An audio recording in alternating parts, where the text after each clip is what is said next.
एक स्पष्टीकरण बहुत ज़्यादा तूल पकड़ा हुआ है, जिसमें बार बार ये कहा जाता है कि आदिवासी हिंदू है और धर्म परिवर्तन हो गया है तो फिर वो आदिवासी नहीं रहता। इसके ऊपर मेरी एक सोच है, हमारी एक सोच है, वो मैं कई बार बोलता आ रहा हूँ और उसको मैं फिर से रिपीट कर देता हूँ कि जो आदिवासी होता है मूलतः उसको सुप्रीम कोर्ट से लेकर के हमारे संविधान तक में उसको धर्म रहित समुदाय माना गया है। और जब भी वो हिंदू बनता है तो भी वो धर्म अपनाता है और ईसाई बनता है तो भी धर्म अपनाता है। और ये क्यों अपनाता है, ये मेरी भी सोच उतनी स्पष्ट नहीं थी। एक आदिवासी लीडर वहाँ पे मिला है जिनका मैं पूरा वीडियो आपको प्ले कर रहा हूँ, उनकी बात को आप बड़े ध्यान से सुनिए और उन्हें कितने स्पष्टता से समझाया है कि आदिवासी जो होता है उसमें मरने के बाद उनकी आत्मा ना स्वर्ग जाती है ना नरक जाती है जैसा ईसाई लोग मानते हैं, और ना ही फिर वो पुनर्जन्म लेती है जैसे हिंदू लोग मानते हैं। आदिवासी समाज का मानना है कि उनकी आत्मा उन्हीं के पास रहती है, इसीलिए वो लोग कहते हैं कि हम अपने पूर्वजों के साथ रह रहे हैं। ये खाली एक जानकारी के उद्देश्य से बनाया गया है, ये किसी के विरोध में नहीं है, किसी विचारधारा के विरोध में नहीं है।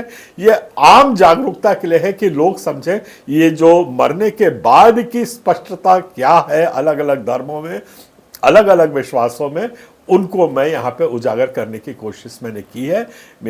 मेरी उम्मीद है कि इससे हर समाज को, हर धर्म को फ़ायदा होगा और बहुत सफाई से हर बातों को समझ सकेंगे। इस वीडियो को थोड़ा ध्यान से देखिए। खुद जो है वो कुंभ नहाने जाते हैं, खुद जो है सारे हिंदू, सनातन हिंदू का धर्म से संबंधित सारे पर्व त्योहारों को मनाते हैं। खुद भी कहते हैं हम सबसे बड़े हिंदू हैं, हम कट्टर हिंदू हैं, है ना। उसके साथ साथ वो लंबा लंबा सिंदूर लगा रहे हैं, आपको जो है कि लाल धागा भी बांध रहे हैं, ऊपर में जो है कि मंगलसूत्र भी पहन रहे हैं, सब कुछ कर रहे हैं। कोई भी धर्म को मानना मौलिक अधिकार है, मैं सबका सम्मान करता हूँ, सबको करना चाहिए, वो भी कर रहे हैं, बुराई नहीं है। लेकिन मसला यह है आप खुद कुछ और कर रहे हैं और दूसरों को कहेंगे क्योंकि वो चर्च जा रहा है इसलिए वो आदिवासी नहीं है, तो ये स्वीकार नहीं किया जा सकता है ना। इसलिए मैंने कहा कि अगर सच्चाई दिखना है, और ये क्या बोलते हैं, जो ईसाई धर्म को मानता है वो धर्मांतरण है और ये हिंदू धर्म को मानता है वो धर्मांतरण नहीं है, वो आदिवासी है, रूढ़ी प्रथा में। तो ये थोथलापन तो नहीं चलेगा ना। रूढ़ी प्रथा है। अब ये जो सनातन और सरना दोनों एक है बोलता है, एक कैसे है भाई, बोल देने से हो जाता है।